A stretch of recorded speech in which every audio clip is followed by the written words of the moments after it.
itong nyog sa unang tingin, pero ang mga bunga maliliit at kumpol-kumpol. Sa Ingles, sugar palm. In short, puno ito ng kaong.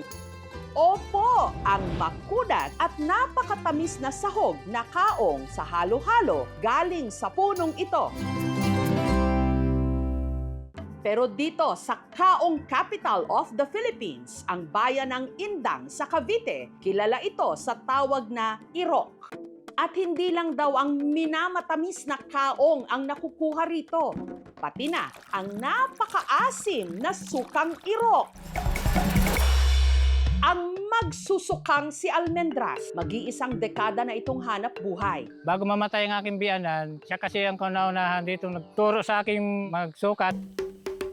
Umaga pa lang, sinusuyod na niya ang gubat para maghanap ng irok. Akit ako para putulin yung aking piniprepare na bulaklak. Ang ginagawang suka ang nakokolektang katas mula sa sanga ng puno.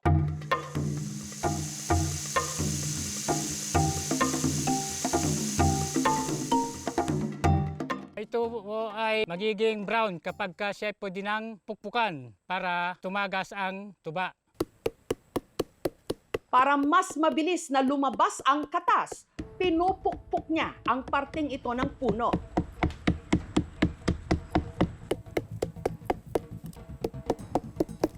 Ito ang nagbibigay ng hudyat na ang insekto para malaman namin na siya ay mabango na. Kailangang inaalog-alog din daw ang bulaklak. Para lalong kumatas sa labas kanyang tuba. Gano'ng katagal dapat nililugtad? Mga 10. At saka niya pinutol ang sanga.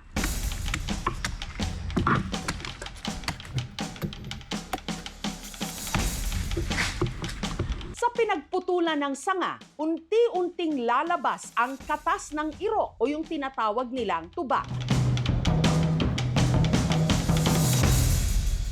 Kukunin ko na yung tuba para maisalin ko sa aking lalagyan. At makikita natin ang kulay nito ay medyo puti pa.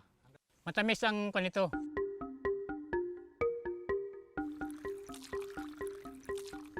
Ang mga nakolektang tuba, ibinuhos niya sa tapayan o bangang ito. Itong tapayan na ito ay binigay sa akin ng biyanan ko. Tansya ko nasa 80 years old na. Iimbak niya ito sa loob ng 1 buwan hanggang sa ito'y maging sukang irok na ibibenta 35 pesos kada 1.5 litro.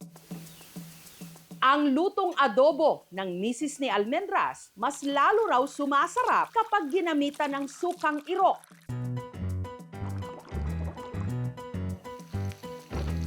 Hindi po siya yung sobrang asim na type ng suka. Yung asim niya, hindi nangangagat sa dilak.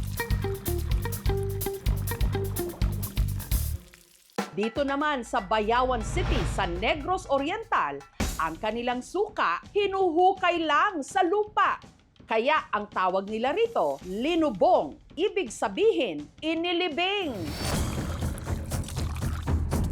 Ang paggawa nito, hindi ibinabaon sa limot ng 72 anyos ng si Lola Hulpa. Nagsugod ko gama sa suka, 15 pa. Nandito dapit doon, kaus-us na diya. At tuwing Biyernes Santo lang daw niya ito ginagawa. Maglubong mig suka, alas 12. Ayun, tambal, tambal sa kuan, panghaplas. Pero ipapakita niya ngayon ang proseso ng paggawa ng linubong kahit hindi pa mahal na araw. Ang nakolektang tuba, isinilid ni Lola Hulpa sa mga bote ng alak. Ayun, putos yung plastic, para di mahugaw. Sunod siyang nagpahukay sa lupa. Tuhod na ba nakalalom?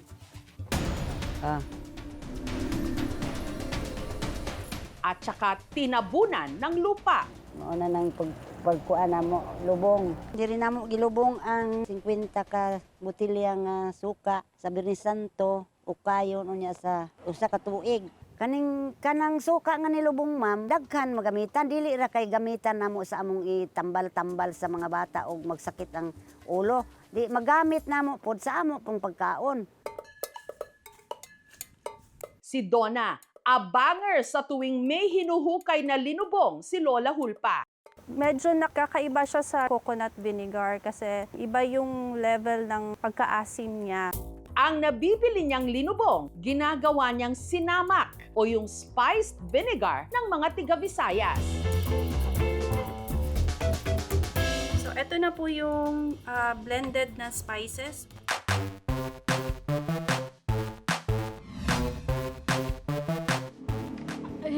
Iba talaga yung lasa pag nilibing na suka. Naubuhon ko sa kay Patika Aslom. Pero hindi lang daw masarap ang linubong. Kapag ipinahid daw sa balat, pinaniniwalaang nakagagaling din. Amo po ning ginahaplas sa mga sakit-sakit sa lawas, pareho og lana. Wala talaga ng basehan or mga studies talaga na once na pinahid ang suka doon sa ating katawan, no, ay gagaling tayo nito, no. Pero once kasi na ininom natin yung suka mismo, meron talagang antioxidants ito. Pero kung suka ang pag-uusapan, pahuhuli ba dyan ang pambato ng tinaguriang vinegar capital ng Pilipinas, ang bayan ng Paumbong sa Bulacan? At ang ipinagmamalaki nila rito, ano pa kundi ang kanilang sukang paumbong. Isa sa institusyon na kung maituring sa paggawa nito si Lolo Rodolfo na 6 na dekada nang gumagawa nito. Ang mga 10 taon ako nung ako magsimula rin. Ang tatay ko ang nagturo sa akin ng lahat na yan.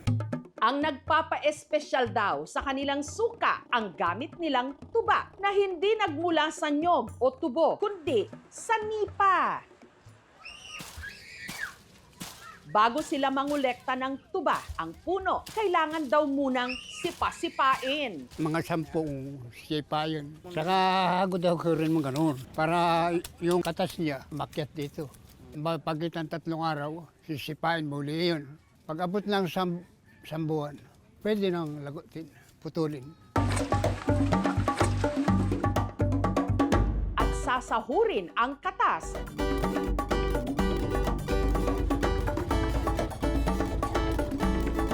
Ang mga nakolektang katas, iiimbak sa mga banga sa loob ng 3 hanggang 6 na buwan.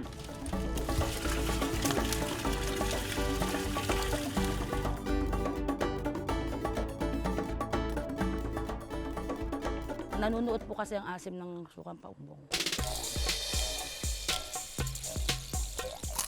Wala pong halong chemical, lasang organic.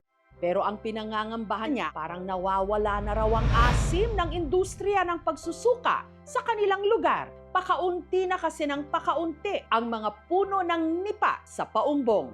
Dati umaabot pagka yung 5,000 sa buwan. Ngayon hindi na maabot kasi sa buwan, 1,000, 2,000. Marami pang nagtutuba nung araw. Ngayon po nasa mga 40% na lang po sila. There are a variety of factors po na nag-cause nito. Yung mga widening ng mga waterways, yun nakakontribute din po yun kasi marami pong mga sasa or nipa na natatanggal. Mahalaga sa akin yun. Na kasi katulad ngayon, yun lang ang nagiging hanap buhay ko. Hanggang kaya ko pa, sisikapin ko pa ang manuba. Tayong mga Pinoy, kung minsan napapangiwi na lang o nasusuka sa ating mga pinagdaraanan, ang ating mga magsusuka at tayong lahat dapat hindi susuko!